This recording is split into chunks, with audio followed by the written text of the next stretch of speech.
Here's the moment every enterprise AI engagement stalls. Strategy has left the deck, pre sales ran the demo, the client is bought in, and nobody in the room can answer that one important question that actually determines whether anything moves or not. Which workflow do we change first, and how do we manage and govern it? I have watched that moment fail more times than I can count. So, what you're about to see is a working field workbench, how to pick the right workflow, how to frame governance before the pilot conversation starts, and how to walk into a client meeting with something shareable that answers that question before anyone has to ask. So, let's get into it. I want to start with a question. I have been hearing that in almost every AI discussion with any enterprise. We know AI can help, but where do we start? And that question sounds simple, isn't it? And in almost all organizations, nobody's job or role is actually meant to answer it well. And I thought a lot about it.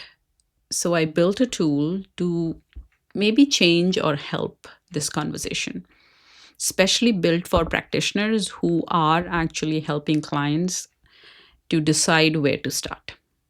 So in next 10 minutes or so, I'm going to show you what it does and why I think this is probably going to address that gap in enterprise AI adoption right now, where everybody's talking about AI adoption. So here's what typically happens. A strategy consulting team runs an AI readiness assessment, probably for a few weeks, stakeholder interviews, current state analysis, etc. Then they come back with an output, which is a beautiful deck with 15 or more so use cases. Definitely credible analysis, but the client is really no closer to a decision that they were before hiring this team. Or even a solution architect from a vendor runs great demo. The model summarizes documents, flags anomalies, answers questions, really impressive. Everybody in the room definitely impressed, but still no decision. The problem is specific. Someone needs to walk into that client environment with a hypothesis, not answer to all the questions about where value is already leaking. Test it against real workflow evidence in that specific client under those specific governance constraints with the client data systems, and leave with one recommendation the client can actually act on in next 90 days. And that's the role. And four existing roles: strategy consulting, pre-sales, implementation specialists, change management, were each built for a different moment in that whole cycle. None of them were designed to sit at that exact intersection. That gap is what this tool is built for. So, this is the homepage. The homepage opens with a framing I keep coming back to. And probably this is a well versed line that you hear all the time on LinkedIn, on every discussion. Enterprise AI has a deployment problem, not a technology problem. And that's where we see those adoption issues. The models are ready and more ready than enterprises are to adopt them. But what's missing is someone who can answer those three connected questions at the same time. Which workflow do we change first? How do we run a governed pilot? And how do we prove it actually worked? More important than anything else. So these four cards show exactly where each existing role stops short. Strategy tells you where AI could apply across 20 workflows and leaves before even one is built. Pre-sale shows you what the model can do in a sandbox. Implementation needs a decision before it can even start. And change management is downstream of a workflow that hasn't been chosen yet. So none of them answer that question that determines whether anything moves or not. So this platform is designed end to end. Stage one, discover, is what I'm going to show you today. Stage two is govern pilot workspace, where the chosen workflow runs with human review on every output. Then stage three, very critical, is the measurement and the compounding layer. Pilot outcomes tracked against baselines. What worked, promoted to the pattern library.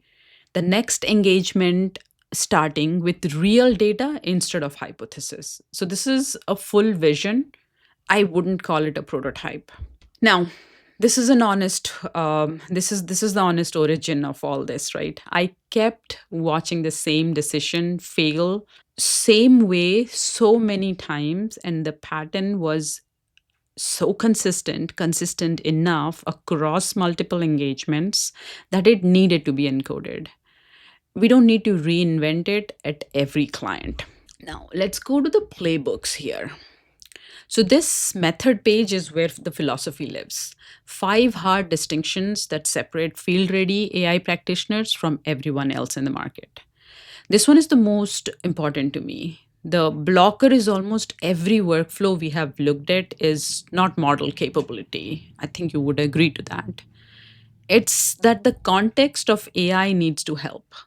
The documents, the emails, the prior files, exception histories, the governance requirements, it's all distributed across systems, probably which were never designed to talk to each other. So, mapping that before building anything is the first deliverable. It definitely is not optional. So, the 6 criteria define a first viable workflow: the visible pane, accessible context, bounded AI role, clear decision owner, measurable outcomes, and a 90-day path. So every workflow is a tool workflow in the tool is scored against these 6, and this score is directional. The field conversation either confirms or breaks that hypothesis.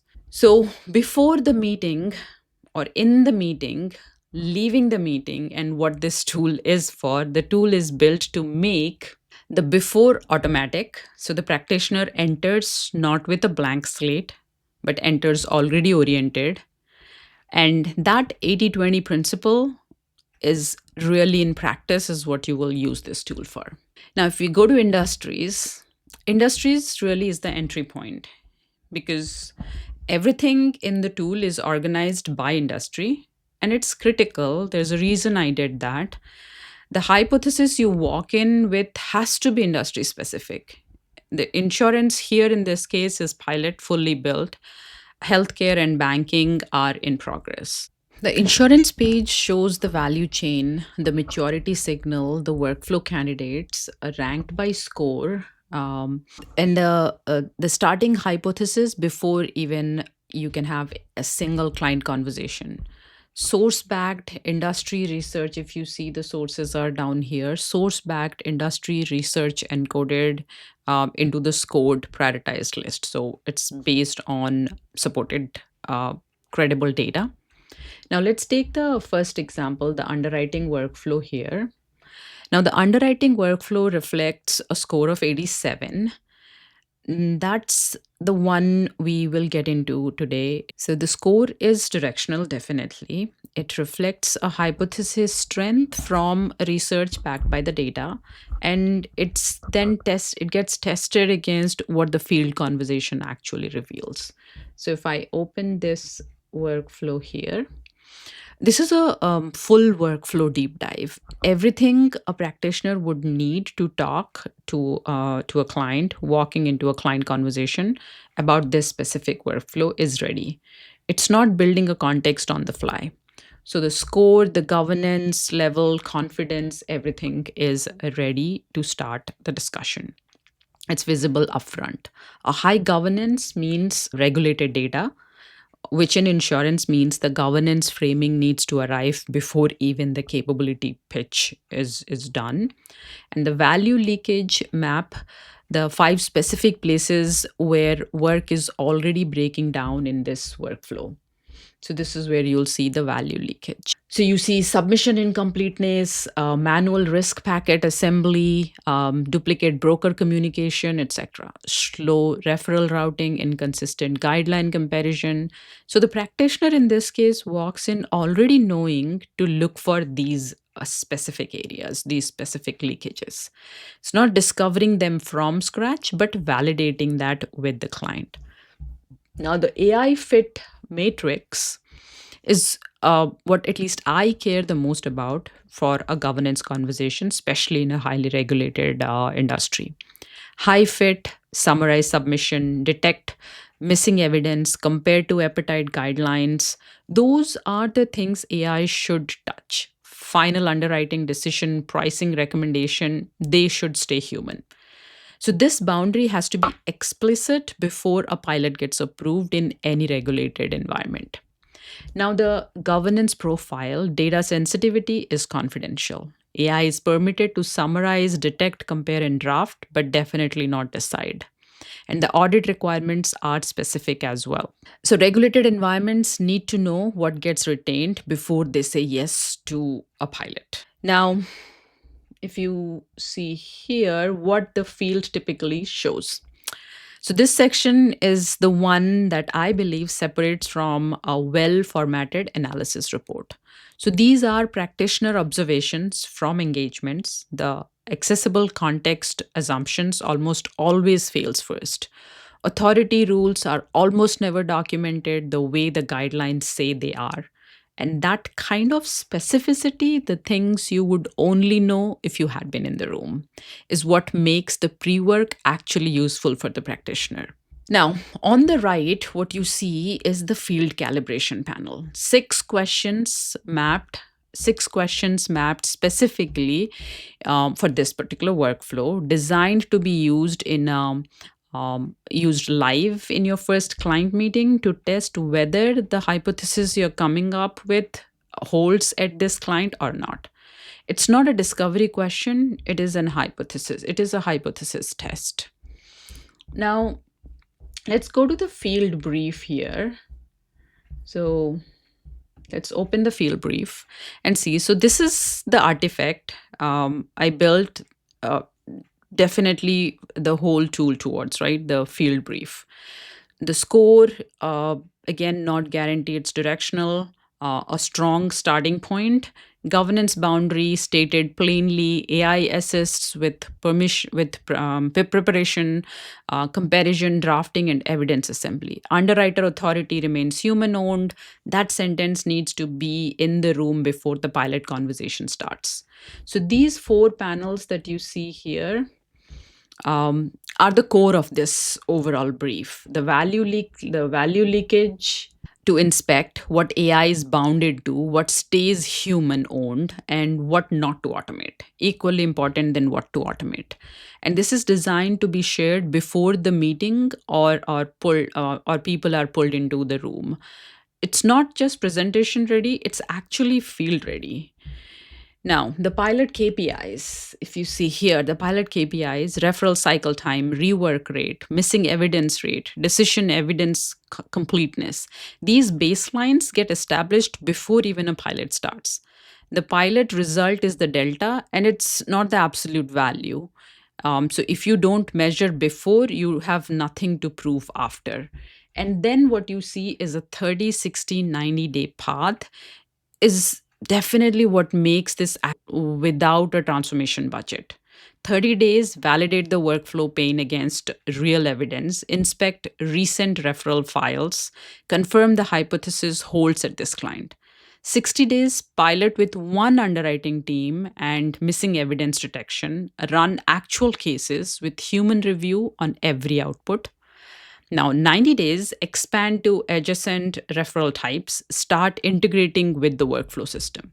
And after 90 days, you can see here, this is the scale path. Once underwriting referral is proven, the same context assembly pattern applies directly to claims exception review, broker servicing exceptions, and renewal portfolio review.